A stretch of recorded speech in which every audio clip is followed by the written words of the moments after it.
delighted that you're here, that you've come, this is a group of folks who love the Lord and love our church.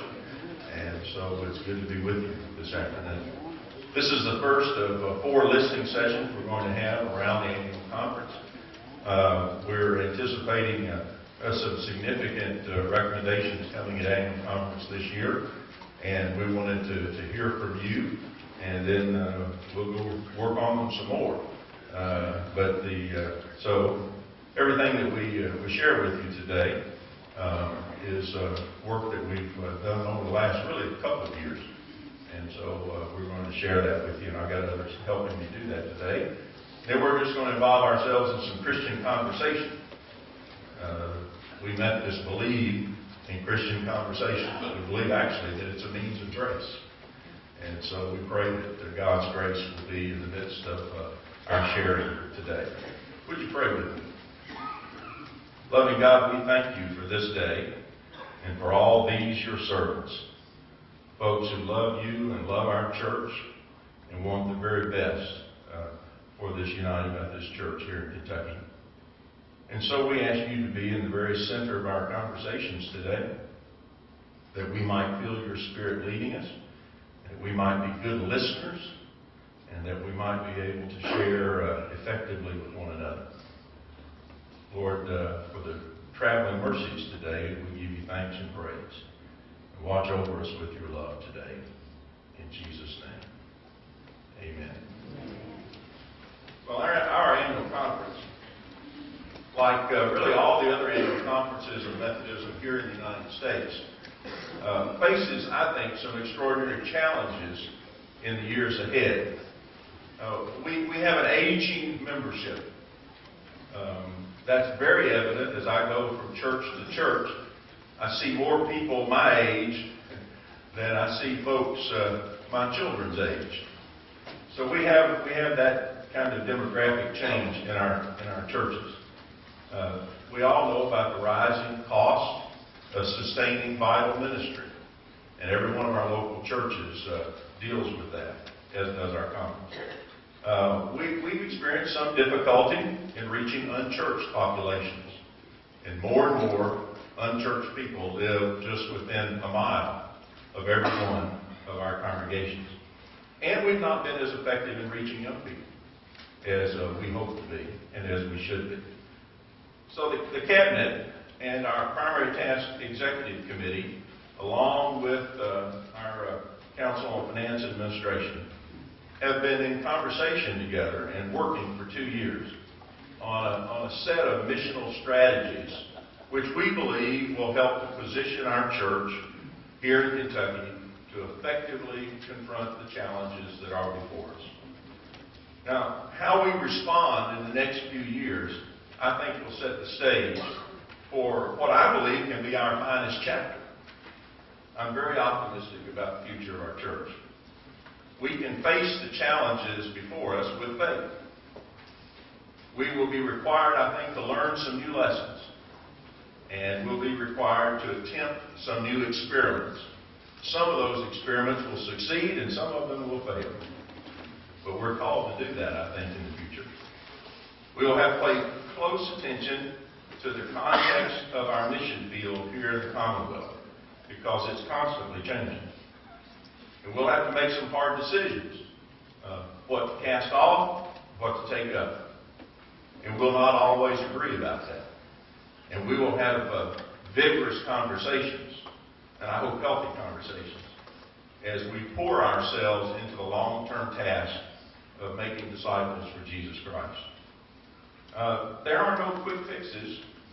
There are no magic formulas. The bishop can't dream up some master program and lay that on you and have all of our problems magically dissolved. We'll have to get our hands dirty.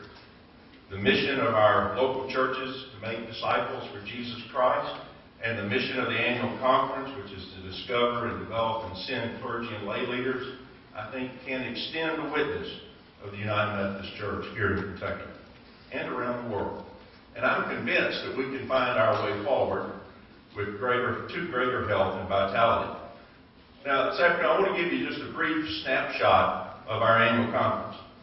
We've done some research in this past year, and we have about 800 congregations.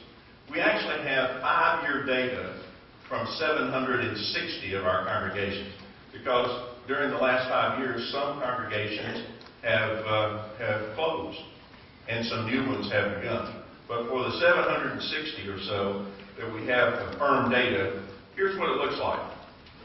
We have 20 churches that are large, 20 churches that worship over 400 every Sunday morning.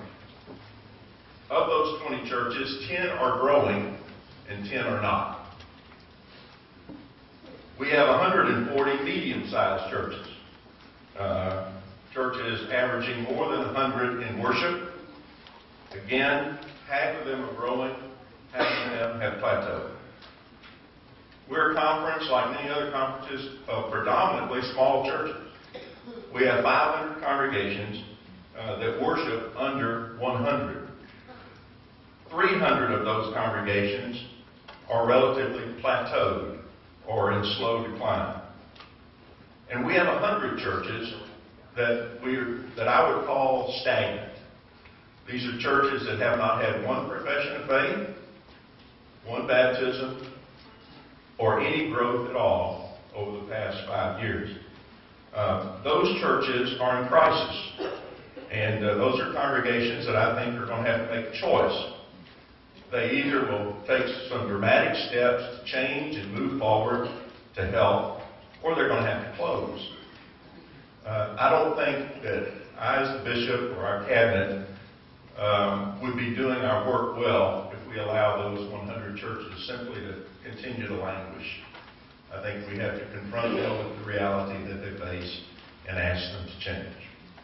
So what can a conference do? What can a conference do? Well, I think first we have to be really clear about the mission of the annual conference. And for us, the clear mission is to discover and develop send clergy and lay leadership. Now, honestly, 90% of the sending of lay leadership is going to happen in the local church and in the districts, perhaps. But our annual conference still has a role to play there. Much of what we do is trying to send effective, spiritually mature clergy to be your pastor so that your church can move forward. We can better align, I think, our human and financial resources to reflect our missional priorities. Over the last few years, we've asked every church to give 15% to our mission together.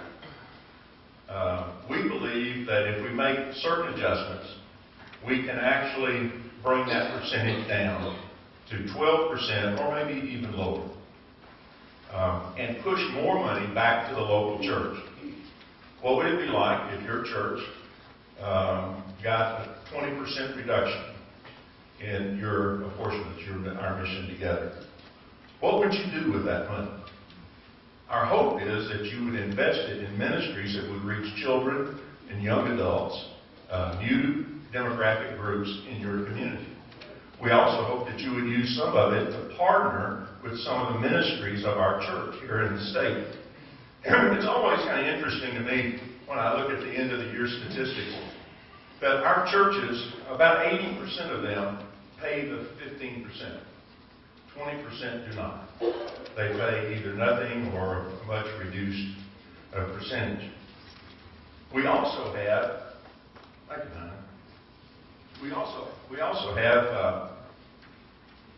every year about $1.5 million that are given from our churches to non-United Methodist mission causes.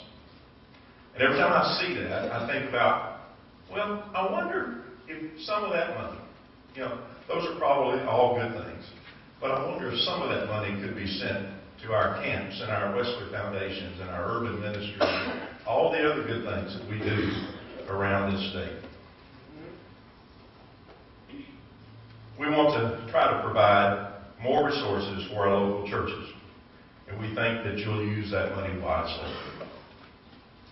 We want to work smarter in our conference and in our districts. there is a change in the giving patterns of our people. We've been seeing it for a number of years, and I think it's going to continue into the future. The idea from especially young people of sending money or giving money to their local church, which then goes to the conference, which then gets redistributed out according to a conference budget, is not working the way it did 30 years ago.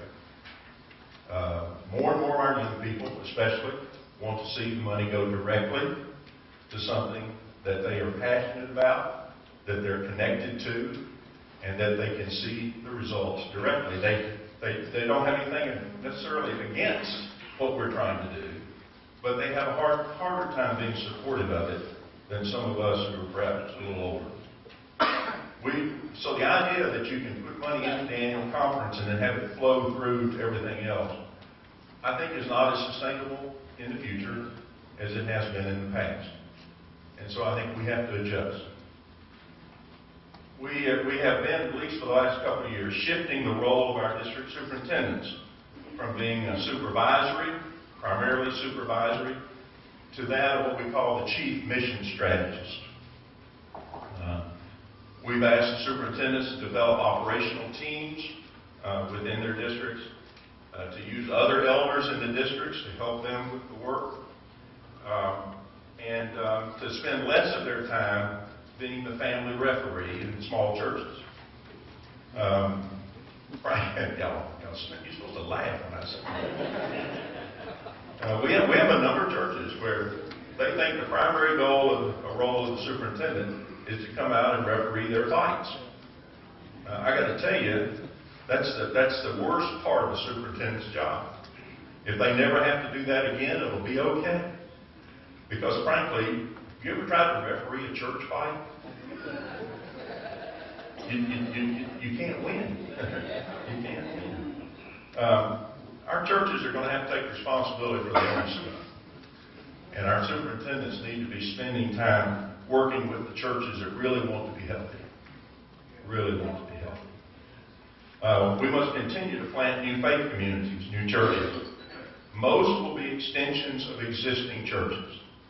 Frankly, you look across the United States, the difference between the conferences that are experiencing some growth and health and vitality and those that are not has to do with just basically one thing, and that is they're continuing to plant new faith communities.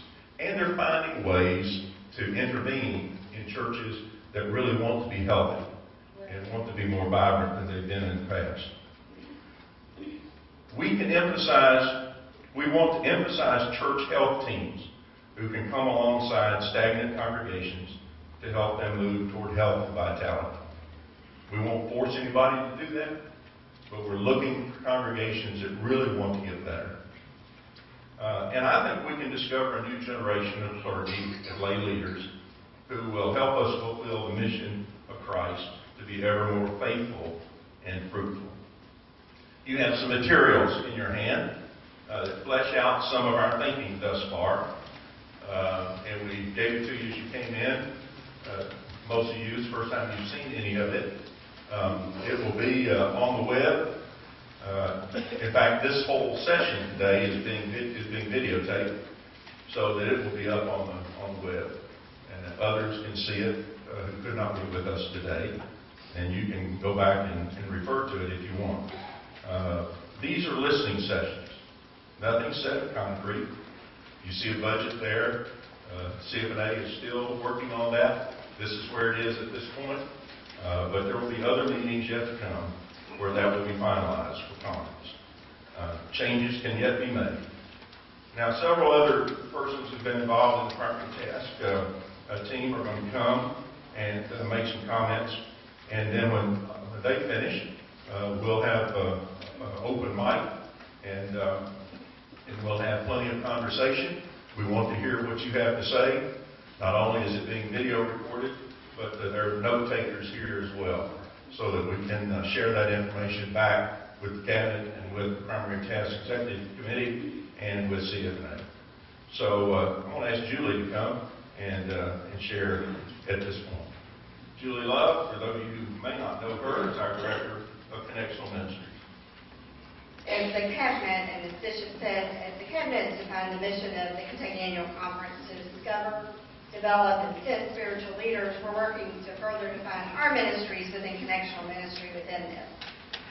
We realize that as we move into a new budget that will soon be described to you, and you may have looked at, that many of our ministries are going to need to find ways to function differently and hopefully in better ways that are going to reach even more people. In church health, we see our role, as Bishop said, in walking alongside churches that want to move to even more vitality. Our vision with this, and we've had a group working on it for a year, our vision is clergy, laity, and conference leadership working together as full partners in ministry, churches ready and willing to do the hard work it takes to become healthy, leading to 100% of our churches thriving and building the kingdom of God. We're currently working with that team to develop a comprehensive approach to turn around the state of health in many of our churches, including churches that are in crisis and that are close to moving to new levels of health. And we see our mission as to cultivate an environment and develop a system to promote healthy churches while supporting the development of clergy and lay leadership. You're going to hear in a moment about district operational teams that are forming, and they are central to this work. We think the relationships are made in the districts, and that the best action will come from a partnership with those districts where the relationships are made. This year we did start a small project for small membership churches in Owensboro, and we're learning from that, have some good success stories, and hope to expand it during the next year as districts indicate they're ready to move forward. We're also working cooperatively with new church development to construct a plan and training for equipping persons within the conference, lay and clergy, to be coaches for both our new churches and existing churches as they move toward more health and vitality. We see that many of the current ministries in connectional area will continue to be supportive of our church health plans, including Lay Academy and Church Excellence. We know over 300 people in 10 districts were part of that last year, and all the curriculum for that has been revised in conjunction with new church development. So it's working with lay servant path, a leadership path, and a new ministry path. And we're also, our Board of Laity is getting ready to work with the Board of Ordained Ministry on certified lay minister. Another resource that has been started since June of 2012 is Connectional Cafe. It is an online service where you can go and find workshops or training events for your local church. And since that time, those faculty have conducted workshops in local churches and districts impacting 50 churches. And we're hoping that will continue as many of those start teaching in LACE training this next year. Higher education and camping ministry are both also going to experience changes in funding patterns. We go with this new budget with the suggested changes in this budget. And we value these ministries deeply, and we'll need to continue to share the stories of those ministries so that we can bring individuals and churches to form new relationships, which bring not only financial donations, but donations of time and talent to those ministries. Currently have 7 Wesley Foundations and 3 United Methodist colleges, where we currently provide salary support for directors and chaplains. You'll see that is decreasing. The suggested rate is 20% at this point. This year, ministries there, we know, are very valuable, include mentoring programs, Bible studies, worship, mission trips, etc. And based on the grant request and other information given to the higher ed team, we know that approximately 650 students are directly impacted last year by those, and many others are indirectly impacted on those campuses where that's an important voice to have. In our camping ministry, our vision is that the community created through camping and retreat ministry is critical in every church's local discipleship development and in the conference leadership system. Camp directors and other leaders are working together to develop and plan and coordinate how we move forward together in our areas of focus, which include kindling Christian community, developing discipleship, and growing leaders. In the last year, Aldersgate and Lucan served 1,964 persons in summer camp, and several thousand others in day group and retreats. Our goal is to increase these numbers, as it is with higher ed, and to grow closer to our capacities. Where it's possible, we're also looking to take camp ministries off-site, including a day camp that LUCOM will be sponsoring in conjunction with the E-Town District this summer. Both higher ed, camping, and I want to add urban missions, have to look at new ways of funding. As Bishop said, we think funding patterns are changing in the United Methodist Church, and we value these ministries and look forward to being a support to help provide training and in fundraising and board development as we move forward.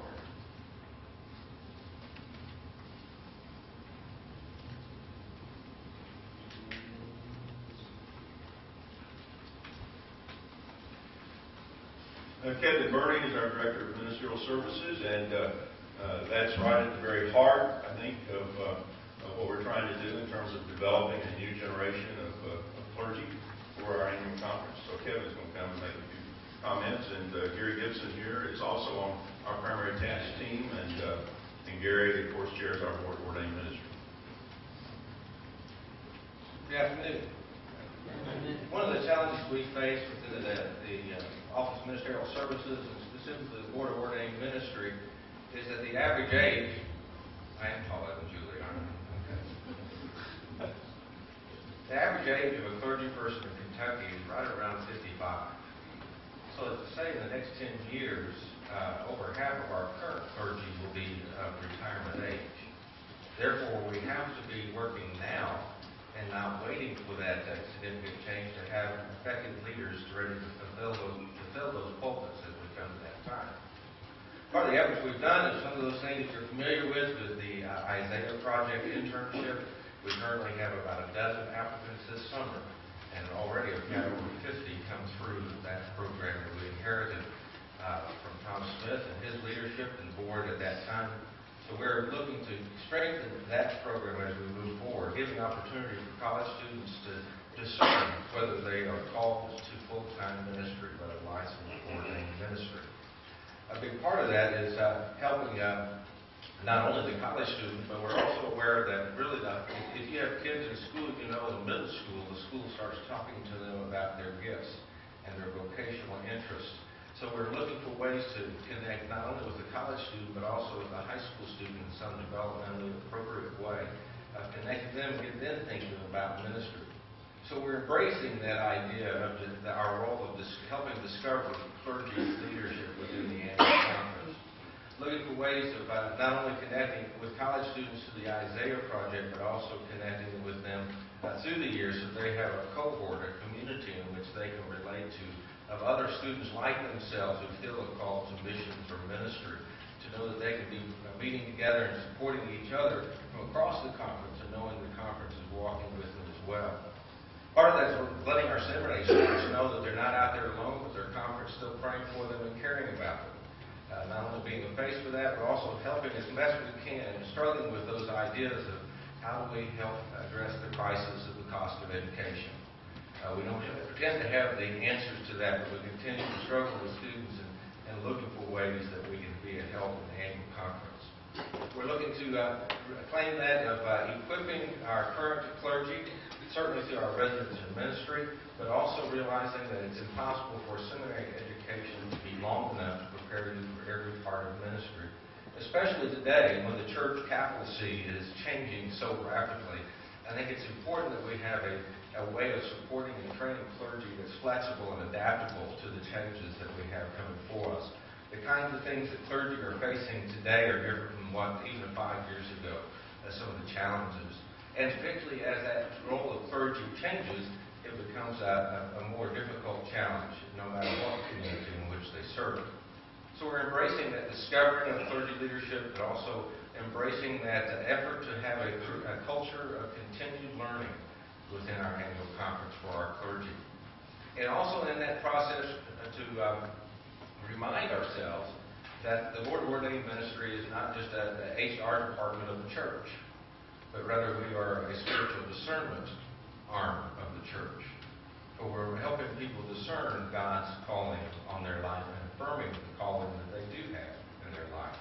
So we're reclaiming that language of is a time of spiritual discernment, from the time a person comes forward to be certified as a candidate at the district level to moving forward through commissioning and ordination and beyond, continuing in that discernment process.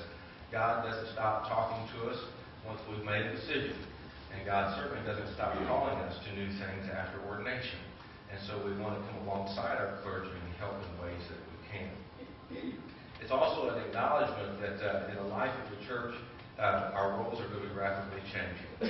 As churches change in their focus, as we look to challenging churches, we realize that we need to create communities. So we're continuing to support the Order of Deacons and the Order of Elders and try to develop that supportive community, and also piggybacking on the district level of the efforts of creating support and small cell groups, if you will, at the district level. We're hoping that we'll be able to relate to each other, because being clergy can be a very lonely role in the life of our conference. We're working with a board that is at the start of the quadrennium, our board reduced from 75 people to 50.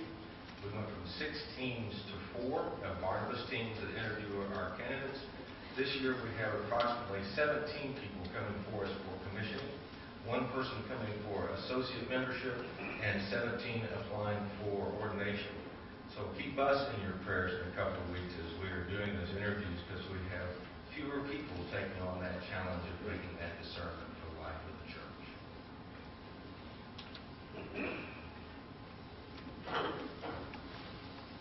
Becky Curry is assistant to the bishop, but she's also the Louisville District Superintendent. And Becky's going to come and talk to you a little bit about the proposal to reduce from 12 to 9 districts.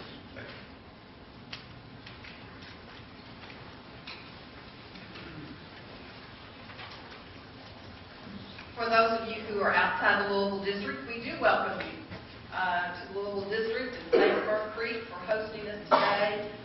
It's good to see all of you today. When we think about reducing districts, and perhaps you look at the map that you have before you, for me as a district superintendent, it would be very easy for me to become overwhelmed by that. Many of the districts will almost double in size. If you look at some of the geography of those districts, you would just kind of go, wow. The good news is that for the past 18 months or so, the Cabinet has been preparing for the possibility of this. And we have reorganized as districts and feel like that we are prepared for this. We have been moving toward operational teams in our districts, which means that we have elders who are coming forward and strong lay leadership that will help us cover the areas. Some district, I don't know what district you're in, but some already have clusters or parishes, huddles. There have been, quote, presiding elders who have come forward and helped in the administration and supervision of the districts. One of the things that I have found most exciting as we've made these changes is that each district has a new church development team. And so it becomes the job of the district to sort of discover and find places for new faith communities. I love the term mission strategist, and because that's what we're about, the mission of the church, to make disciples, to reach out into our communities, and to touch the brokenness in our world. I believe that we can do that. I don't think it really matters how many districts we have. As long as we have committed Christians who are ready to do the work of the church, then we will make a difference in the world. And so the strategy is a little different. The organization may be a little different. The number of districts may be a little different, but the job is still the same. And I think that we are broadening the base of leadership in a way that we've never done that before. And personally, I'm excited about the possibilities of having fewer districts, but more leadership and more opportunities for mission and for reaching out into the world.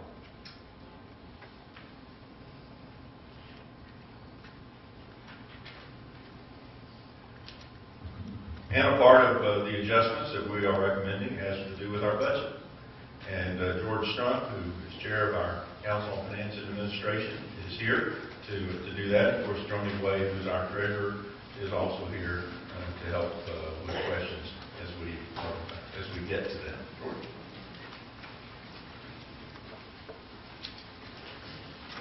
I told Joni she could stay where she was in case people started throwing things at this point. We just save more time. I want to express appreciation to Bishop Davis for the amazing leadership he's given in this process that prompts these listening sessions.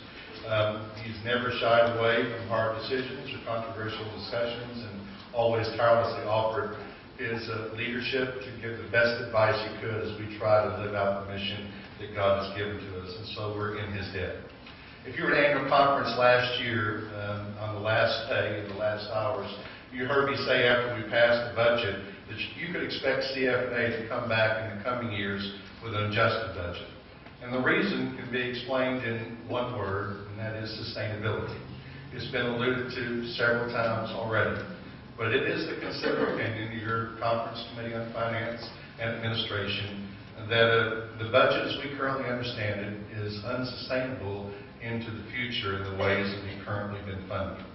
It's not because we don't believe in the mission of the church, but because we believe so strongly in the mission of the church that we're recommending changes in the way that we go about funding very important ministries. Let me be clear. We believe the budget is unsustainable for three reasons. The first is that the best indication of future behavior is past behavior.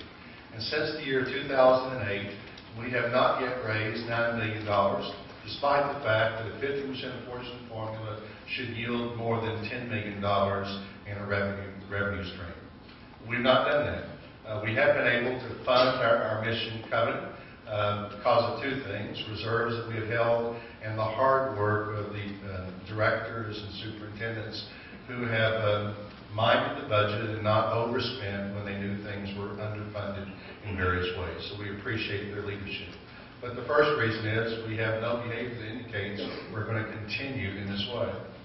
The second reason we believe it's unsustainable is because of the trends that we see that are going on nationwide in the life of the church. To put it simply, we're part of a denomination that is shrinking in numbers and getting older. Although the Kentucky Conference has shown growth in some previous years and recent years, the national trend is that we have a fewer number of people supporting a larger and larger overhead in the life of our church. That's unsustainable. Moreover, the trend that we see in the secondary level is that we're an aging denomination, which means that giving patterns are changing in the way that people give to support causes. While people who once gave to support an institution in previous generations, younger generations are now giving and expecting greater connection with the causes to which they give. The third reason we believe this is unsustainable is because of what we experience in our own local church.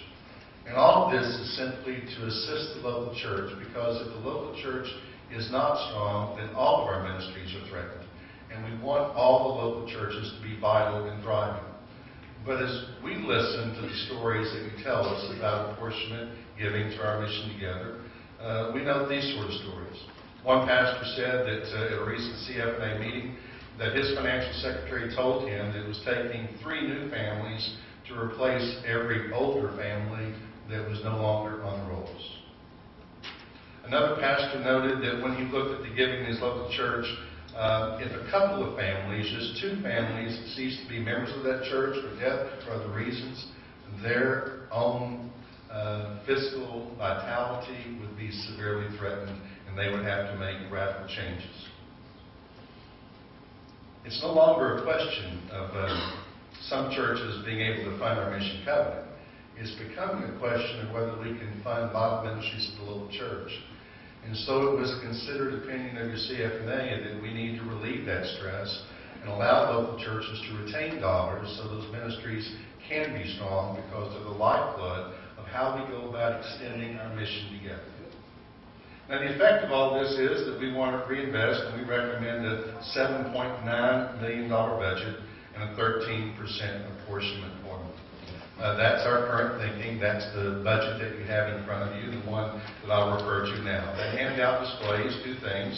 One, how this budget is achieved with the cost that you've heard alluded to by Julie and others. And secondly, how it is we do it on the revenue stream. How do we get to that dollar amount, and how do we achieve that revenue stream? If you look at the Kentucky Annual Conference 2015 proposed budget, you'll see three areas highlighted. One having to do with connectional ministry programs and operations.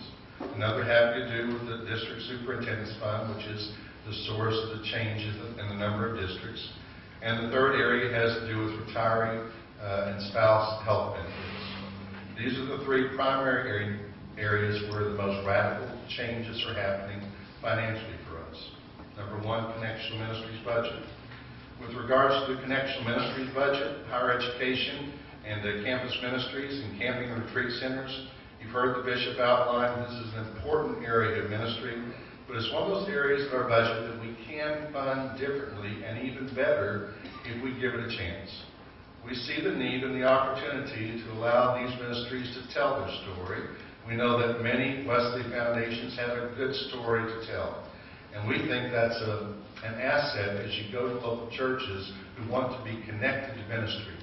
You can raise more dollars to telling that story directly, as many other campus ministry programs do, than you can by relying more and more on the apportionment system to fund those things. And so we're proposing a 20% reduction over 5 years that will gradually allow them to assume more responsibility through fees and fundraising and board involvement in both camps and Wesley foundations, and offset these costs gradually so that no ministry is thrown into a crisis.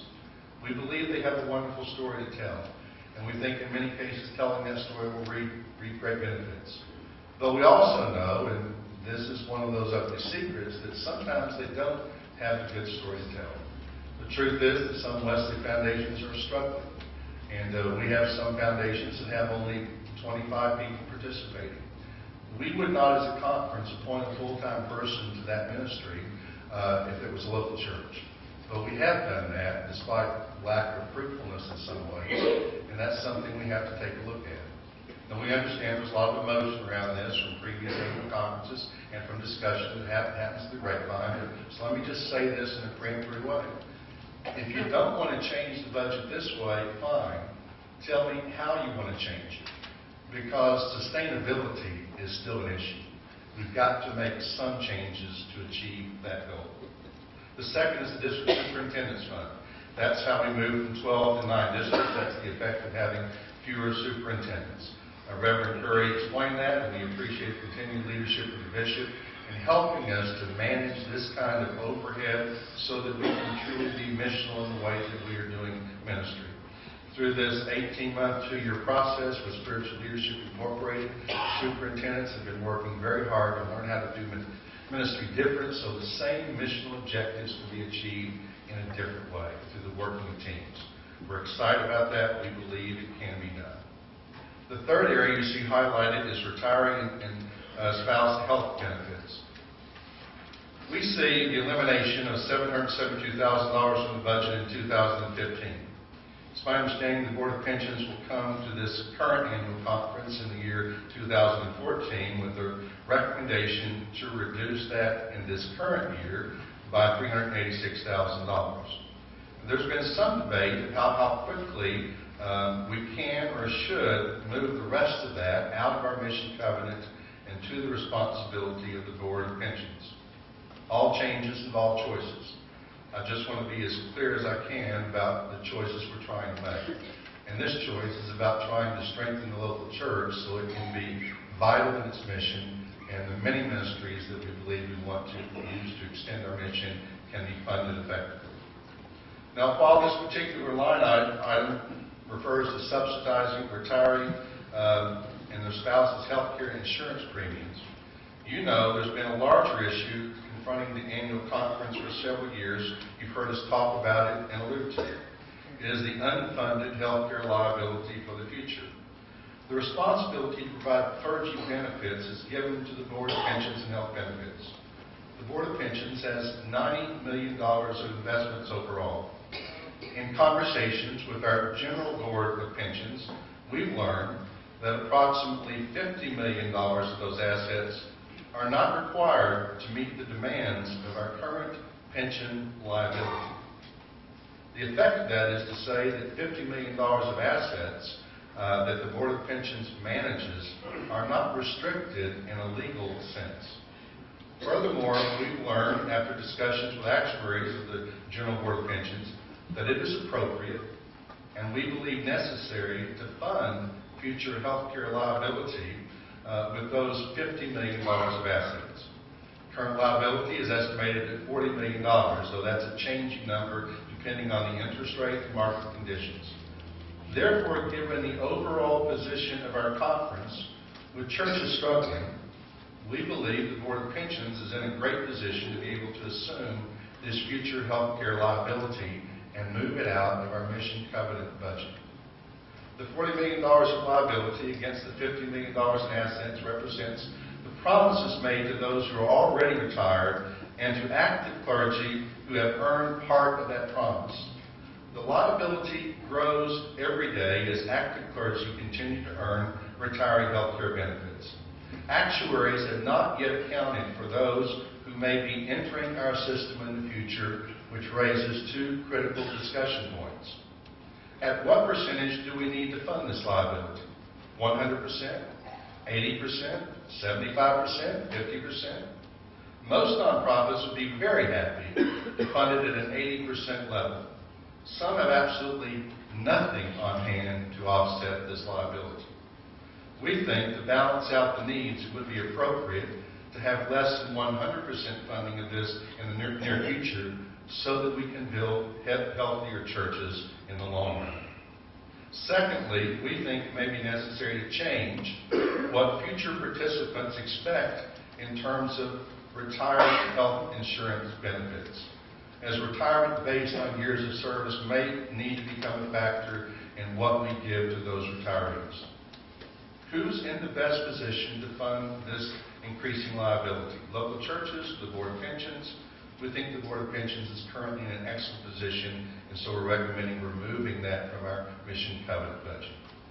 Based on these changes, we come up with a $7.9 million expense budget that can be supported with a 13% apportionment. That's a 2% reduction to local churches. It takes $1.1 million out of our current budget and allows that to be used in local churches in investing in ministries that can be attractional and missional and make the church a vital source in their community and throughout our state. Our hope and our prayer is it opens up a whole new era of growth and fruitfulness in the life of our churches.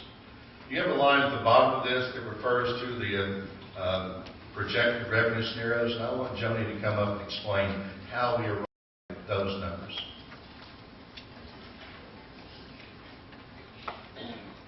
Thank you, George.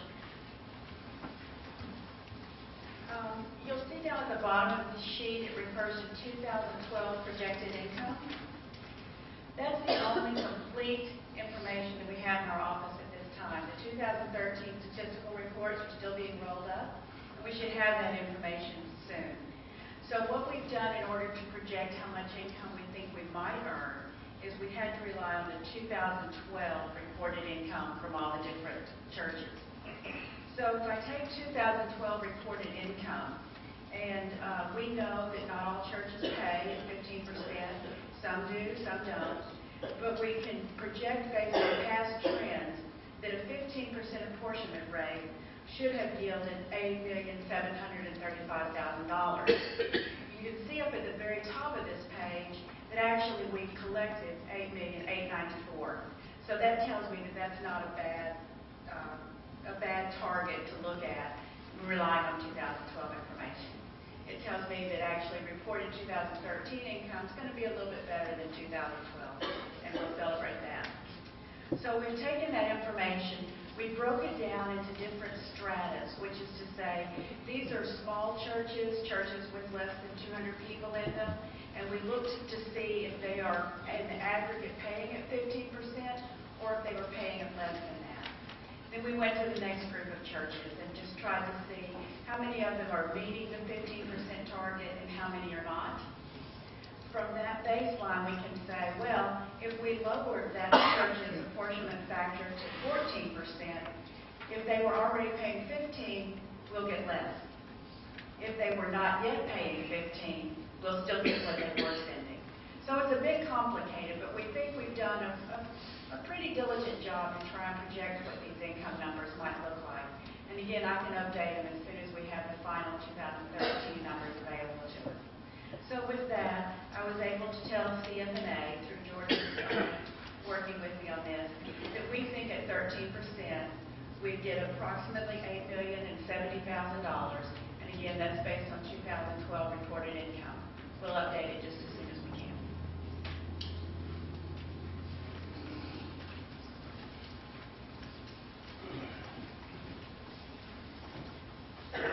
Well, we've given you a lot of information, and we're going to have some comments and questions now. And I'm going to try to operate this black microphone. And as if you make comments, we will record them. We've got two microphones, one for this side and one for that side. I'll try to recognize folks fairly, going back and forth. If you want to make a comment or ask a question, if you would, just like we do at annual conference, stand, give us your name and your church. That way we can know who you are. And then if you ask a question that I can't answer, I'm going to turn to one of these other little smart folks and ask them to answer it for me.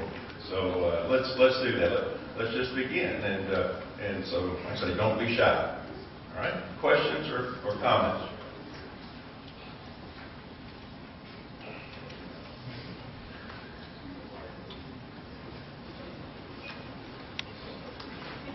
I was just being shy. I know. Here we go. Let's get the microphone.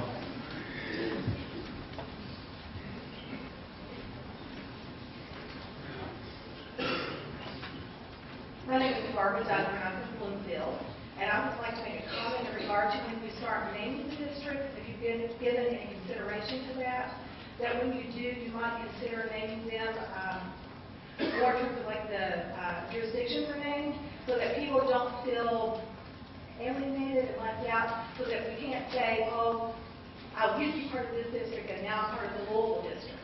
You know, so that we have more of a cohesiveness and we don't feel like we're losing something.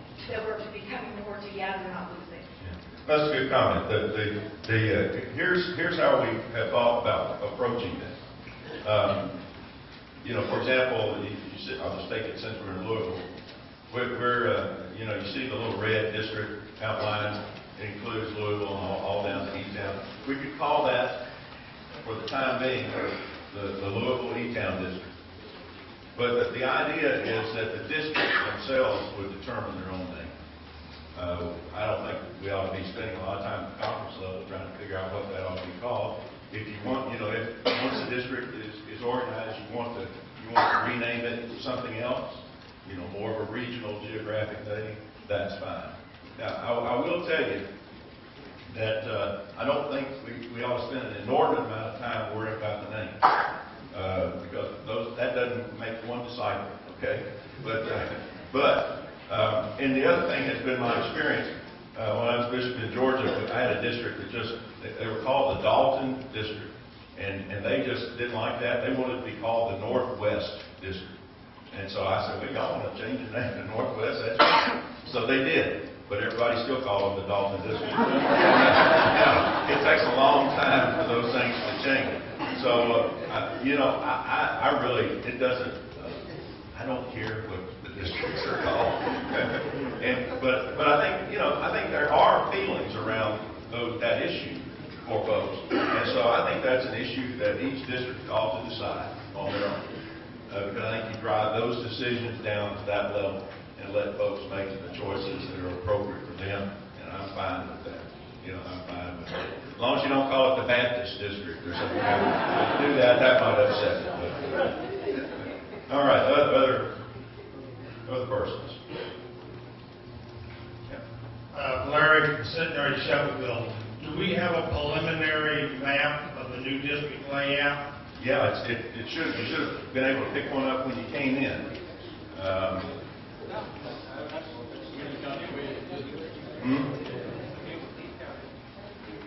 He's got it now. Okay, yeah. And again, one of the things when we were putting that together, trying to be kind of fair around a lot of issues, we tried to keep make it so that every district was in the same kind of zone, and that every church in every county was in the same district. We have a few churches that are right on the edges, where everybody else in their county is in one kind of zone and they're in another. And so we'll finesse those little places, where, believe it or not, that's true. And we'll finesse that so that we'll do what's best for that local church. And that's kind of our guiding policy. That's it. Okay. Others? Yeah. Yeah, Kathy. Kathy Goodwin, Hope Memorial. In reference to the retirees funding, did I hear you say that not only were the retirees, there are other pastors or other persons that may be affected also about that by the pension health fund? Yeah, it's just the clergy, I think, is what Joni said. Clergy and spouses, yeah. Did that get at your question, or was it? Okay. You know, when we get to talking about issues around pension and health insurance, a lot of that's fairly technical. In fact, I've got to the point now when somebody out in the church asks me a question about pensions or health insurance, I say, you know, you're really going to have to call Joni because unless you work with it every day, you can give out incorrect information. And so I try not to do that. But we are really blessed in this annual conference. I don't know that you realize that, but when it comes to funding for our pension liabilities into the future, we're funded at what percent? 111%. So we're in an overfunded position there slightly, but that's good. You know, that's good. And when it comes to our health insurance, we have $50 million sitting there that we can use, especially the interest from every year, to help offset not only our current expense, but the future expense as well. So there are listen, 80 to 90% of the conferences in America would love to be in the place where we are. And that's because of the wonderful stewardship of a lot of folks that goes back 30, 40 years who have given and given generously to help us. So we're in a good position. We're in a better position than most when it comes to that. Okay, other comments or questions? Yeah, go over here, Wayne.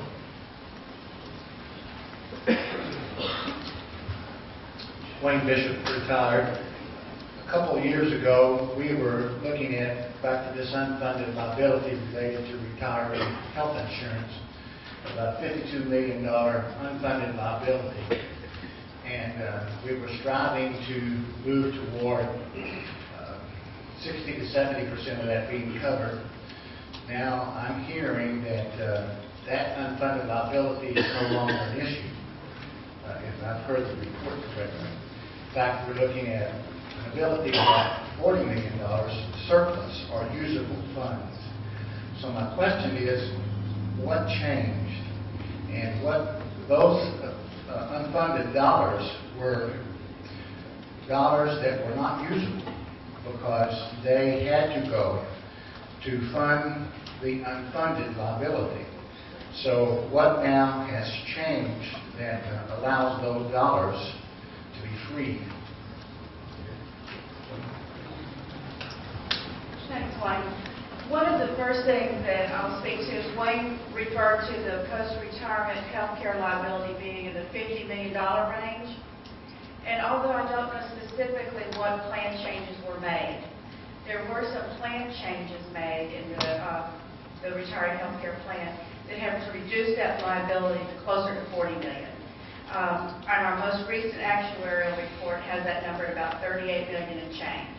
So the $52 million liability that you referred to, Wayne, has already been reduced to about $38 million. Okay, so that's the first thing. So of this $38 million, this is a promise that we've made to folks who are already retired, who are currently being a beneficiary of our post-retirement benefit plan. And it's also an ever-growing promise that I'm making to a lot of y'all who are here right now. If right now our plan says if you have 20 years of service in our conference and as a member of our health care plan, that we'll pay 70% of your retiree health care premiums. And so a lot of you have already earned that 20 years, and you're waiting until you retire, and then we'll start paying that for you. A lot of people have not yet earned that, but every day that they continue to come to the pulpit, they earn a little bit more of it. So that's why, as George said, this is a liability that is $38 million today, but it grows every day that someone continues to earn those benefits. So, back to Wayne's question, what's happened? The assets that we have at the General Board of Pensions that are not in any way encumbered by other pension or health care liabilities are roughly $50 million. They have never been permanently restricted. And so the income off of those assets can be used both to provide for these future liabilities that some of y'all continued to earn this morning when you were preaching in the active clergy. So those earnings can be used to help support that promise in the future, as well as to fund some of the other operations of the Kentucky Board of Pensions. They're not in any way permanently restricted. And we've also had some wonderful investment results over the last several years, which have produced a good bit of money in those funds. And very favorable interest rates right now. Yeah, and very favorable interest rates right now. But like I say, these are technical areas. And if you need further information, you want to pursue that further, then Joni's wide open to do that.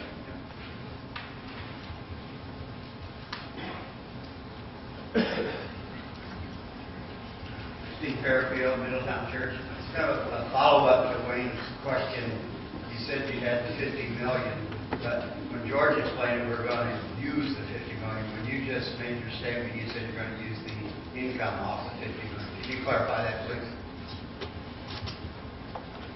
What I do in real shorthand math is if I say that we got $50 million of assets and they were going to earn at 4%, which I think most of us would think is a fair, reasonable, not excessive interest rate. So those assets are going to earn $2 million a year.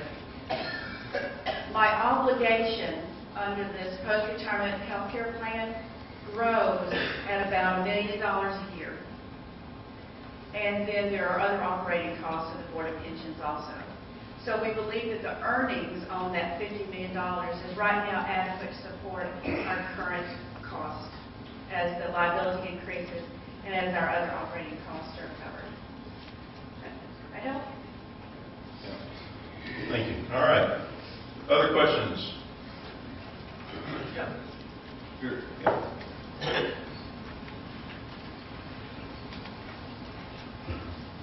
I'm Ralph Jones from Upton. When you take the money out of put it over in the pension fund, what does that do to our regular church budget for health care? Yes. Yeah. You're telling me what Yeah. Anthony wants to your local church's budget for health care? Okay. Well, one thing happened this year.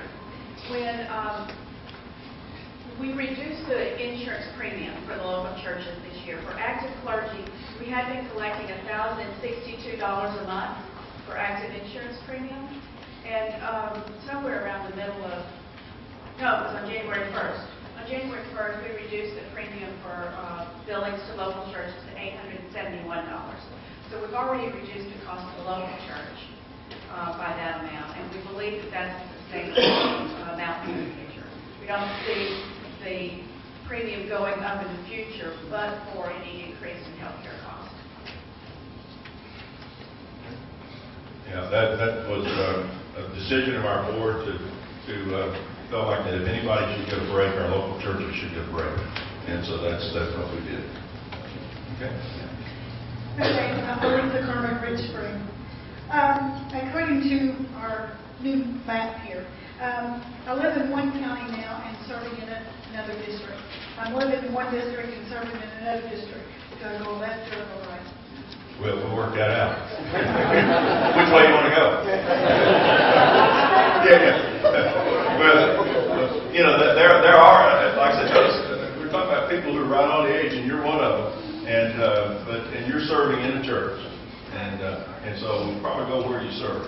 But that would be. But you know, we've got a few. The superintendents may be aware of several, actually several churches that, if you look at the map, they're in the central time zone, but those churches decided they didn't want to be, and so they're in the eastern time zone. But we'll work out those little corrections and really do what is the desire of the local church. I think the local church can decide which way we want to go with that, and we'll be fine with it. And way in the back. Hi, Bishop. Annie Hayward, Genesis United Methodist. At the very beginning, when you started speaking, you talked about the accountability piece that we all need to be engaged in when it comes to making disciples, and the number of churches that we have with membership at a low and not effective. Could you just briefly go through that again? Because I have a question related to that. Okay. Well, we have identified through our research a cluster of churches, about 100, that have not had a baptism, profession of faith in 5 years running, and have not had any sign of growth at all. These are churches that really are in pretty dramatic decline. And so what I was saying is, I think I and our superintendents have a responsibility to sit down with those congregations and say to them, you're on the verge of death here. Now, if you want to be healthy, you know, let's talk about what you got to do to be healthy. There are some churches that have gotten so low that you know, really they're at a point of thinking about closing. And you know, that can be a healthy conversation as well. You know, where the churches just say, look, we can't make it, and we're going to close. We'll take our assets, and maybe we'll take the assets and we'll go and help be a part of another church. But we have to have those are hard conversations, but we have to have those hard conversations, because otherwise the churches simply languish, and that's not. I don't think that's healthy at all, and it certainly doesn't make any disciples. You know, to have a church that just kind of limps along all the time. Now, did that help? That helps. Okay. My statement and my question is that I think in my observation over the past 25, 30 years is that in many instances when United Methodists would close church doors, other churches, denominations have come in and those in that same location and had an opportunity to do ministries in those same neighborhoods. And oftentimes we have conversations afterwards about what do we not do that they're doing. So my question is, what is it that we, as a body of people who are serious believers, can do to make those churches become viable? Consider the fact that many of the congregations are very small. How can the conference, the districts, and other local churches partner with those churches in those local communities so that we don't lose a congregation, but that we reestablish and grow ministry there? And to help those local congregations, along with those partners, identify with people in those communities what are the vital ministries that are needed and how do we support that. I really have a hard time with closing church doors. Yeah, well, I do too. Not that I don't understand the numbers. I understand the Yeah. finances. I understand the membership, but I don't deny any of that. I just don't understand how other denominations can come in behind us and we can't stay there and do it. Well, Especially considering our resources. Yeah, in my experience, what happens is that you have, in many cases, a group of folks who really have no desire in reaching out in that community. They are completely self-absorbed. They don't want to reach out to the community. And they slowly dwindle and die on out.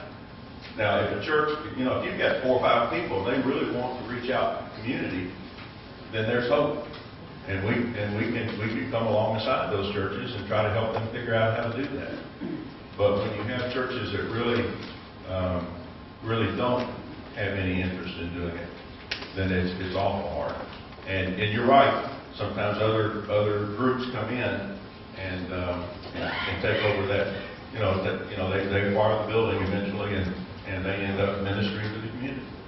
Well, for the sake of the whole kingdom of God, maybe that's a good thing, but it always hurts me, and always makes me sad when I see that happen. But you can't be so isolated and concerned about your own survival. You've got to reach out to the community. And a lot of our church, a number of these churches in particular, have just frankly quit doing that. They haven't done it in a long time. And it's a painful thing. All right, other questions? Yeah. And here, I'll just let you borrow it. Very good. Thank you, Bishop. Ken Southgate, EKU Wesley Foundation Director. This is my 20th year. Yes. Yes. Should I turn around and face the bishop? Would remind us that Methodism is a campus ministry, that it started on a campus. And in my own family, some kids in that family broke off from the Episcopal Church and started a Methodist church on their father's properties. They were about 24, 25 years old. I would also remind you that, and this is kind of interesting to me, I am a Wesley kid. My parents met at a Wesley Foundation 11 million years ago.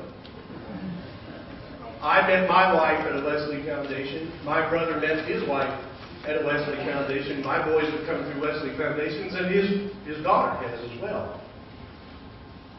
It's a gift that keeps on giving. And Bishop, we said that our first mission was to discover our leaders and equip those leaders. I would urge you to remember that Wesley Foundations, I won't talk about the colleges because they have some tremendous programs of their own, and there are people here who can speak to that. But Wesley Foundations are one of the primary places where you find those leaders. The EKU Wesley Foundation right now has 7 students at Asbury Seminary. And over the years that I've been there, I've lost track of how many have gone into various and sundry ministries, most of which is local church ministry. I would also urge you to remember that because they meet their spouses there, we're double dipping. We have not only the pastor there, but their spouse to support them and be part of that ministry and lead in that local church or wherever they are. We have hospital chaplains, military chaplains. We have prison chaplains, federal prison chaplains. We have a lot of local pastors.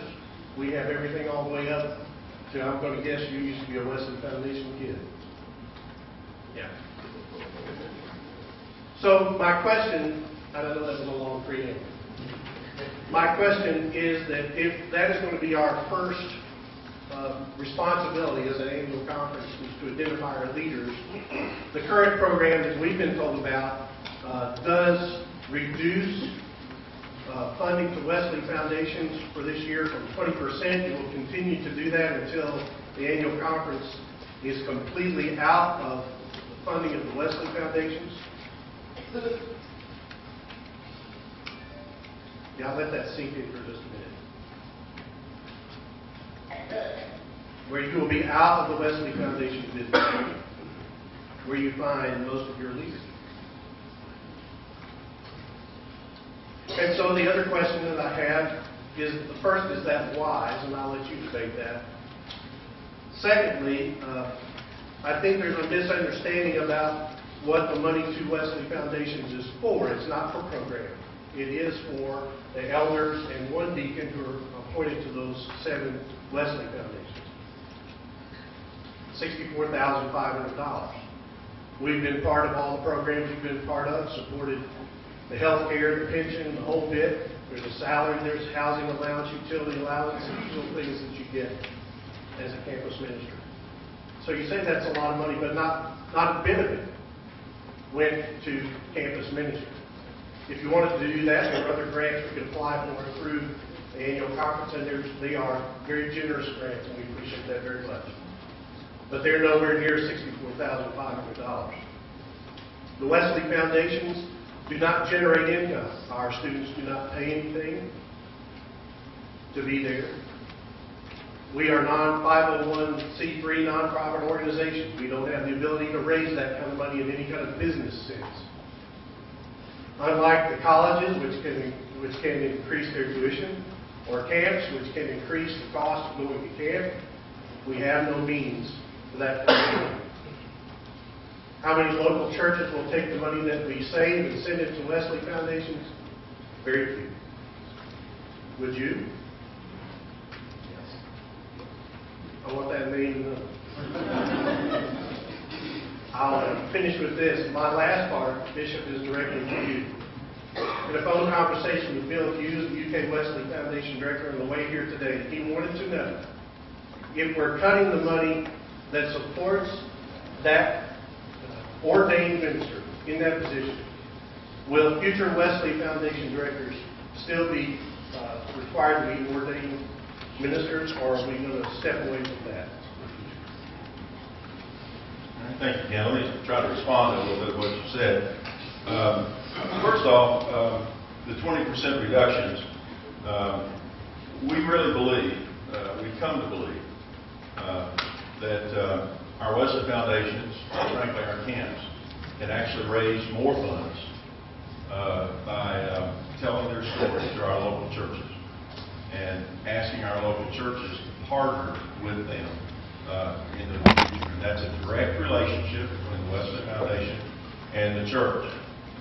Honestly, we believe that the Wesley Foundations, in particular, can actually raise more money that way than they can through the conference budget with the monies that we currently provide. If I didn't believe that, I wouldn't want to do this. But I believe that if we tell our story, and part of what we have to do is help train our Wesley Foundation directors and the board of directors of the Wesley Foundation. How many of you are on a board of the Wesley Foundation? Several of you are. We need to help train our board and how to raise money, how to tell their story, and how to get churches to go into partnership with them. As I said, we have churches here in Kentucky that give $1.5 million every year to non-United Methodist mission causes. If a part of that money was redirected to the Wesley Foundation or to our camps, we'd be in a much better position, I think, than we are today. It's not a matter of are these Wesley Foundations, yeah, they're important. We want them to remain strong. But we do believe that we can shift the funding over time. We're doing it gradually so that adjustments can be made and do it in a way that actually will generate more revenue than has been generated in the past. And honestly, there are a lot of local churches. I heard a few over here that said that they'd be willing to do that. And honestly, given the giving patterns of people today, I think folks will be much more excited, frankly, about partnering with the Wesley Foundation, giving the money directly, than they would be to send it by way of their apportionments, our mission together, to the conference, and then some of it being divvied out to each of the Wesley Foundation. You know, it's a difference in philosophy. George, Christ Church in this occasion, not CFNA. I want to speak to that, Ken. Independent of this, knowing what might be around the corner, Christ Church began to look and to talk with Marco Belcher, the foundation that is in Christ Church moving out. And you're from the Louisville district, you can part in the same way. They need a place. We began to say we can come up with concerts and we'll find a place for you to have your weekly meetings. And we began to partner already. And on top of that, one of the things, and this is coming from a University of Kentucky fan, there seem to be a lot of people that believe red at Christ Church, and we thought, here's a great opportunity for those people that love the University of Louisville to say, we want to invest in the student ministry of our Methodist Foundation. So we think it is possible, and we're already taking steps to start partnering, at least in terms of Christ Church and Louisville Wesley Foundation. Paying that salary, not the program. Well, and also I think, look, we've talked about a 20% reduction, but again, you got to understand that this is something that we're living into. We might get to a point where we have to say, maybe we do have to keep some monies involved at the salary level for some of our Western foundations.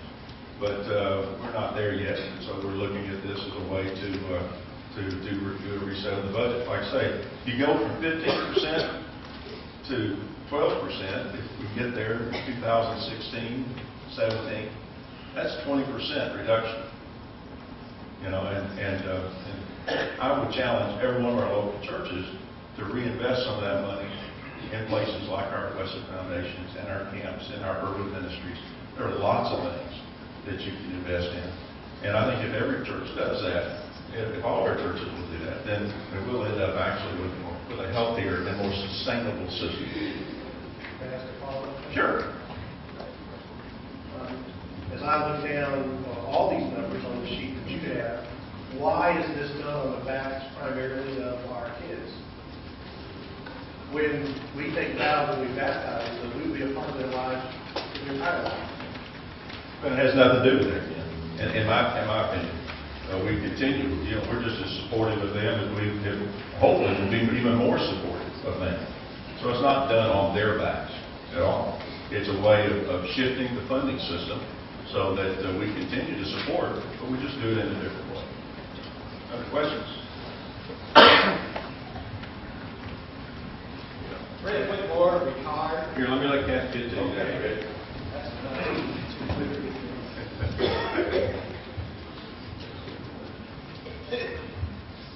Fred Whitmore, retired. Bishop, you made a comment about we are an aging congregation. Why? That's a good question. Okay. Well, there are lots of answers to that question, but I suspect you have one. Yes, sir. We are a national church. As clergy, we are accountable for the vows that we took when we were ordained. As lay people, we are accountable to the Wesleyan faith tradition. And so, as ministers, is it important that we are true to the vows that we take? And I will just point out one to start with. You ask it every year. Will you visit from house to house? What is the answer? The answer is yes. Okay. That is one thing that we have lost touch. Another thing, we're talking about an aging congregation. We have lots of people who are members of the church, who do not know what we as United Baptists believe. That's part of it. Another thing, we have clergy who say that they will conduct classes for the children, for the adults, confirmation classes. This is not being done. I've been in churches that don't do it. I would just give it an example. I have 6 grandchildren. Of those 6, only 2 in one church were encouraged to be in a confirmation class. Now, stewardship is important. The Bible has a whole lot to say about it. But we as a conference have not had a conference-wide stewardship program encouraging people in the congregation to give their money to the local church. That is part of it. And you were talking about the churches that we have with the goose eggs. That is because of leadership. And Bishop, I'm glad I'm not saying this to you, but there were some predecessors that you had before you came to Kentucky that appointed district superintendents who the previous year did not have any professions of faith. Now, we need to remember that we are United Methodists. We are a connectional church. We have a way of doing things. And we need to follow that. And if we will do that, and if we will, I have said a long time that ministers have an addiction. The addiction is to the computer. We need to cover the computer and be true to our vows. Visit from house to house. Thank you, sir. Thank you, Fred. Thank you. Yeah, I had a confirmation day yesterday. Had 120 kids come from, I don't know, 8 or 9 different churches. I'd love to have 500 next year. Bring the kids. Yeah, I share that. I did a confirmation class with 2 kids one time. One of the churches that came yesterday, the pastor came with one young man. He had one kid in his confirmation class, but that kid was getting that pastor's full attention, and I was proud of the pastor for doing that. I really was, because there are some people who would say, "Well, I've only got one kid, so I won't do it this year." But for that one kid, you make an eternal difference. So why wouldn't you do it? I was really grateful for that pastor yesterday. Anyway, Yeah. I want to make one comment regarding that. I had a confirmation class of one adult. That class was conducted in her home. The family was active in Summit Heights Church. They moved to Shepherdsville, and they continued to be active. And it's a blessing. It is. Thank you. Okay, other question. John Glover, Mosaic. What I wanted to say, my comment was about some of the district. One thing we don't see on here, because it's been done in the past, so we're only looking at recent things, is in the recent past, district superintendents, some of them have begun to double up, as we're, just for example, the new church and congregational development is now, district superintendent does that as well as their DS duties, and I want to applaud that. My comment comes to this, what discussion, if we'd be privy to it, would be as far as getting district superintendents, especially the ones who aren't doubling up, if they're already, I really don't know, to be pastors in a local church, part of a pastoral team anyway, where they're actually doing that. And what I see, and Fred kind of leaned toward that, is what's happening now is district superintendents who are being appointed were not the goose egg pastors, they're top-notch pastors. And I like that, but that does move them out of the local church, and now we're taking some of the cream of the crop, and they don't get to minister on that direct level. So is there a way we can do that, which of course would then come back to the balance sheet, to the budget, because then some of that could be taken care of through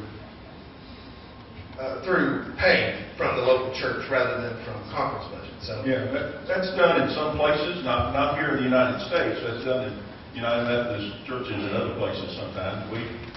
Given the large number of churches that our superintendents are dealing with, and if we go from 12 to 9, we'll be dealing with, I want them out in those churches. I want them, and most of my superintendents are preaching in churches within their districts most Sundays out of the year. And I want them heavily involved with those congregations. So it makes it a little difficult to do that. We have a couple of examples. Paul's been doing double duty. Becky's been doing double duty. But the truth is there are only so many hours in a day and only so many weeks in a year. And so these folks try to balance those portfolios the best they can. But it actually probably doesn't do full justice to either one. And it also means that they work a whole lot more than a 40-hour week. In fact, 60 to 70 is far more common. Yeah, Farley, you want to say something? The dean of the cabinet here. One of the things, and I hear this over the whole church, people talking about those kinds of arrangements, and we superintendents do preach in some of our churches, but if we're able to hear our pastors, we're able to better represent our churches and our pastors when it comes to appointment time. So we spend a lot of time listening to churches worshiping together, and I don't tell them when I'm coming. I don't want them to prepare for me. I want them to prepare for worship.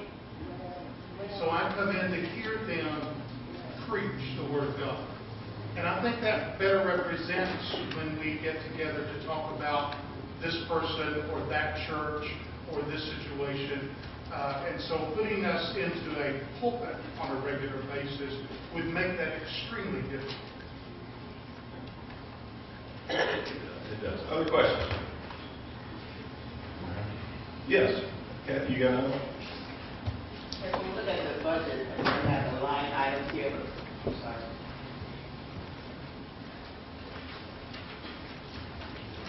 When we look at our budget, we have the line items here, and if we should see an itemized list, especially with the new church development, when we find the director of African American ministry, and if not, why is that? Oh, you want to respond to that? Okay. Yeah, I recognize Kathy and others, the perception that could give. Basically, there are a couple of reasons why this really came into our own particular strategy. Number one, we decided we need to start more new churches and desired for more monies to go directly into new church development rather into staffing and administration. That was a big part of our cut. Secondly, we decided that if we're really going to make our goal of starting 40 new congregations, 40 new faith communities in the quadrennium, we were going to have a whole new strategy about how we were going to do that. And very akin to the same strategy of what we're doing on the conference level. Instead of doing new church development from the top down, from the conference down, we decided that the best way to do this was through the district. That the district was the prime strategic body for starting new churches, and that really needed to be done on the district level. So, in frankness, we cut all of those staff positions. We ended up adding back in the Hispanic position simply because we had a language barrier that was going to make it extremely difficult.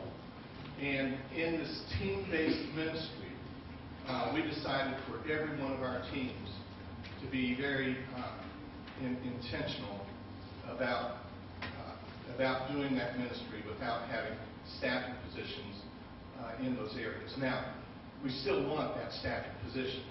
It's just not a paid position any longer as the rest of ours are. So we're still hoping to have that particular person in that position, but to be a part of that team, as all of our team members are, it requires a great deal of commitment. And we don't have that person at present, but we're very open to having that person without them being paid. All right. Other questions? Yeah, way in the back. Annie Hayward.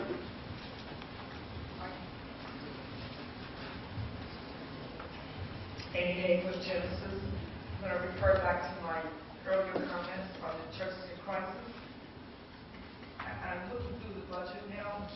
I'm not sure I understand where any funding is allocated to support those churches that are in crisis. If those churches have members who have a strong desire to be in ministry and want to do ministry, is there a place on the line item that I'm just overlooking that will help support that? And is there a way in which we can, I'm going to pray a minute. Is there a way in which we can use the wisdom, the energy, the desire of retired pastors to support congregations that have local pastors or elders or deacons or whoever in achieving their goals in the local church? Can we partner retired pastors into those congregations to use some energy, some wisdom, and support there? And I'll leave that alone for a minute. Yeah, if there's a more, as you would expect, a more detailed line item budget, and in that is money for our Healthy Church Initiative, which in fact is the way that we're hoping, well, one of the ways we're hoping to intervene in those situations with those churches. We have a really wonderful church health team that's working on some of those strategies, and along with our superintendents. Superintendents are crucial to that conversation. But we do have a Healthy Church team that's looking at what we do. And we've actually designed a few strategies. I don't know whether, Julie, you want to comment on that or not. Because that's really in Julie's budget. There is some money in the connectional ministries budget for that. A lot of what we've looked at is our team has looked at what other conferences are doing, and one of the things we found is the most effective things to do for churches is not to say, here's another curriculum to use, et cetera, but to get a good group of laity, several laypersons, clergy person from that church who is willing to spend time together. And in prayer, in study, and holding each other accountable, and in praying for their church and moving forward. And so we are looking at things like the Abide, which is for small membership churches that we have worked with in Owensboro, that will have local churches come together for retreats, their teams. Then they have a coach that coaches with them monthly following those retreats and moves into a plan for how they can revitalize what they are doing. But as we looked at it, we found that we need to have coaching and accountability and laity and clergy working together. And so that's a strategy that we're trying to employ. And we're in the beginnings of it in many ways, but we're working on it. Yes, ma'am. Yes, Bishop. Beverly Hollingsworth from Mosaic. And this is just simply an I wonder question for me. In the budget issues, realignments, excuse me, so forth and so on, how are they, your salaries and the salaries of the conference staff, how have they been affected? Do you guys, like, are you getting raises or freezing or? I wonder. Yeah, the superintendents and our directors are not getting a raise for 2015. Their salaries are unchanged. We do have 2% increases for our clerical workers, the folks that are kind of at the lowest salary end, because we wanted to try to help them keep up with a little bit anyway with the cost of living. My salary, y'all don't pay my salary. Well, you do in a way. You pay it through your portion fees. But my salary is, and I'm getting a 2% raise this year. Yeah. And so, and we have a lot of pastors who haven't gotten raises in a while, and that has to do with the stewardship issue. And our pastors are among the lowest paid in the southeastern jurisdiction. But our superintendents are not getting a pay raise for 2015 in this budget. Okay. Music.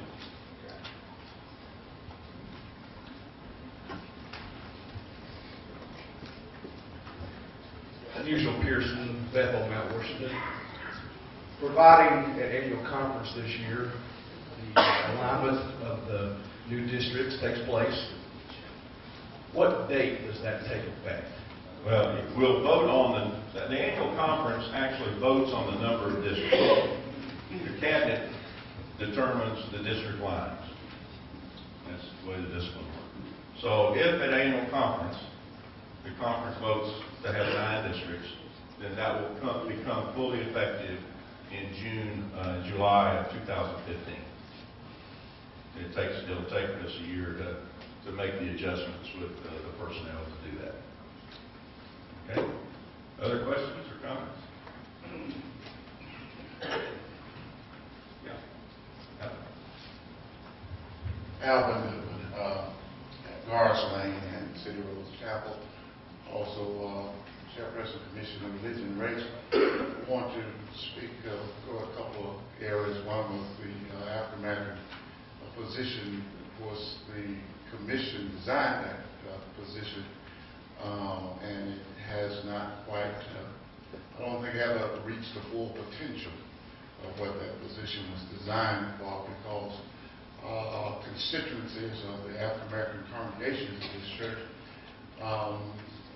have, like the general church, some decline and some have just gone out of existence in this conference. And of course, during the last merger, it was said that everything could be strengthened with the Louisville and the Kentucky conference, but yet, of course, those churches are continuing to slide. And that position came about to order to help those existing congregations to strengthen, as well as development of new congregations if they should be set where they might be placed. So I'm just concerned that even though the position right now may not be funded, it still is a very needed avenue for our constituencies, because we may not always identify with sometimes the ministries and sometimes the activities of the conference, and we might feel a little bit lost. And this goes back historically, back to the jurisdiction days of those older congregations that have felt somewhat displaced in the United Methodist Church. But we've loved the church down through the years, and we want to feel still a part and viable in the church as it moves forward in the future. So that's one I want to still put a pin in, and we still need that position. It needs to be effective leadership to make it move, to make that move forward. The other concern is churches that are struggling with membership, with decline, whether through age, etc. I would love to see us have black work teams to come and help local congregations in terms of, when our older minister talked about door-to-door ministry. Door-to-door ministry is now done in cyberspace too. But we need sometimes energetic bodies to come, like Macedonia, come on over and help us and do some missional type of activities in that community, home neighborhoods, do different things to excite and bring excitement and show that the United Methodist Church, we're really working together and doing the kind of ministry that the neighborhoods can see us active. Many times they don't really see us. I know we've got a few media campaigns that have been good, but wouldn't it be wonderful to see busloads of Methodists come into a certain district or to certain churches in certain communities and really work together like those neighborhoods? In fact, that's, y'all familiar with our impact program? That's exactly what we're going to be doing in August. And if you want to be a part of that, Julie would be glad to have you be a part of it. That and the Connectional Cafe, where we have a lot of folks who volunteered to come and assist you. Won't cost you anything except maybe their travel. Buy a little gasoline for them, they'll come and help you. We've got, how many folks have we got? About 50 folks who have various skills and various parts of ministry. They'll be glad to come and help you. And you can find that out on the web through Connectional Cafe. And Tammy Coleman works with that directly. All right, we got time for a couple more questions before we send you down the road. Yes, sir. All right, here, just take mine.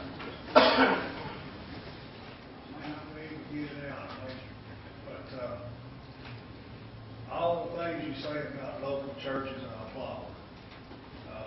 You talk about leadership over there.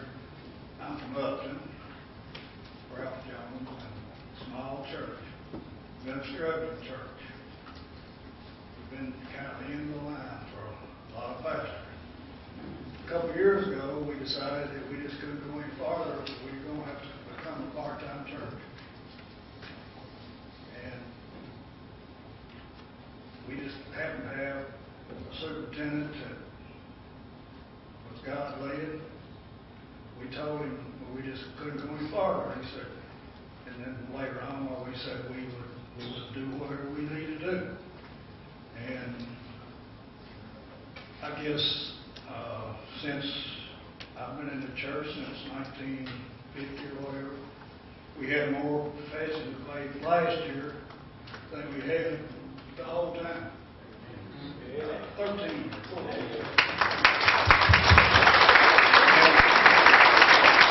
And this year, we've got about the same. We've got the same people, but we got a leader. She's got the heart for God. She came in and did what she said. She looked at demographics. She looked at the young people. She looked at the lost people. This morning, before she came, we had 24 people. This morning, we had, I didn't count them, but 60, 70. We had 20 people at the altar. I'd say 15 of them were in church people. And this is the way it needs to go. We need leadership out there in these small churches. And, you know, I believe in prayer. We've been praying for years. And our prayers were answered, and they're being answered now. I want to thank Paul. He had a lot to do with Senator. We thank God for all of it. Thank you, brother.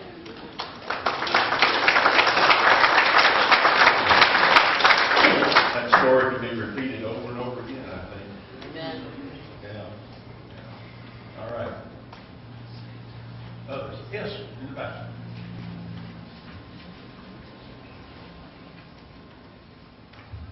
My name is June Tudor. I'm from Latin. I'm kind of new to some of this. This is only my second time with this as a lay person. But I have a question on the stewardship team part.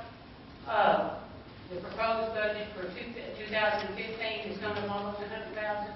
Is that for just going out? I mean, like new media advertising to bring new people into the church? What exactly is that going to be for? All right. The stewardship line item is primarily my office, the Treasurer and Administrative Services Office. We've done a major realignment over the course of the past year. We used to have two directors in the office. One was the pension and benefit officer, and one was the treasurer. And the pension and benefit officer was actually paid by the Kentucky Board of Pensions, as was his assistant. When we did this restructuring, both of those jobs came into my office. So I am now both the treasurer and the pension and benefit officer. And the young woman who was the assistant to the pension benefit officer is now on this payroll line. The Kentucky Board of Pensions is not paying her salary anymore, but you will see up on the top of the sheet that there's a line in there where there's $135,000 coming in at the top of the sheet. That's the Kentucky Board of Pensions contribution towards our budget. So the $100,000 that you see that line item going up by is one staff person plus her health care insurance, plus her pension contribution, and her employment taxes. Plus there's an increase in the cost of our external consulting costs for attorneys, and there's a $20,000 reserve in there for building maintenance. And that all adds up to close to $100,000. Thank you. All right. Others?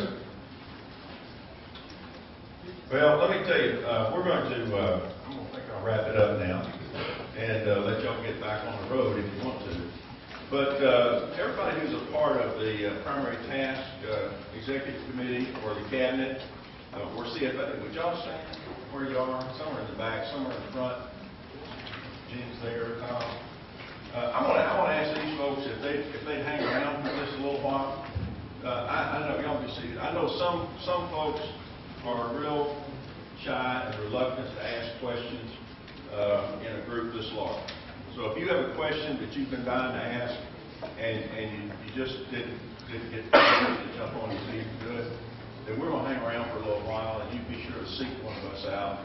We'll be glad to try to respond to your question. Okay? All right. Farley, you're a good song leader, aren't you? Preach, pray, die, or sing. That's got to be ready. Can you lead us in a chorus or you can do that. Farley can do that. If you are able, would you stand and Farley will lead us in a song, and then we'll have to come.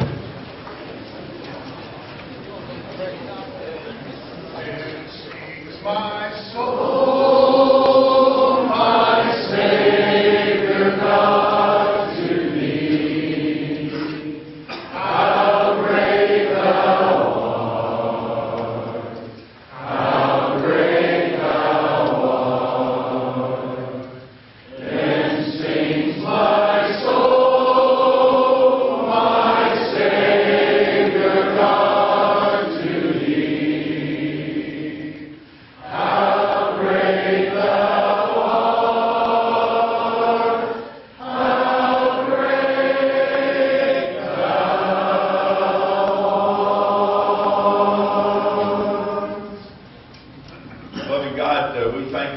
day and for all these your saints. Go with us now as we depart for home. Watch over us, keep us safe. Give us a full sense of your Spirit working within our lives. In Christ's name we pray. Amen.